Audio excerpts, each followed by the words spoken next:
চারিদিকে যেন শুধু যুদ্ধ আর যুদ্ধ। এই যুদ্ধের বিষাক্ত বাতাস যেন ভারত বাংলাদেশেও এসে পড়েছে।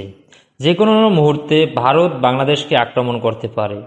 কারণ সাম্প্রদায়িক সময়ে ভারতের সবচাইতে বড় মাথা ব্যথার কারণ হয়ে দাঁড়িয়েছে বাংলাদেশের রাজনৈতিক পট পরিবর্তন। বাংলাদেশে এখন আর কারো নিয়ন্ত্রণে নাই, এই কারণেই তারা বাংলাদেশের পরোক্ষভাবে দখল করার হুমকি দিয়ে আসছে প্রতিনিয়তই।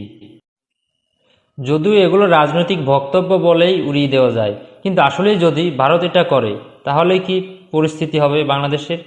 ভারতের সাথে কি সামরিক শক্তি দিয়ে লড়াই করতে পারবে, যেটা পৃথিবীর চতুর্থ বৃহত্তম ভারতের মতো সামরিক শক্তির সাথে মুখোমুখি হতে হবে?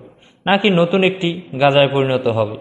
নাকি ভারত বাংলাদেশকে আক্রমণ করলে নিজেই বিভক্ত হয়ে যাবে সেভেন সিস্টার? আজ চলুন সেই অজানা তথ্যগুলো দেখি এবং শুনে আসি।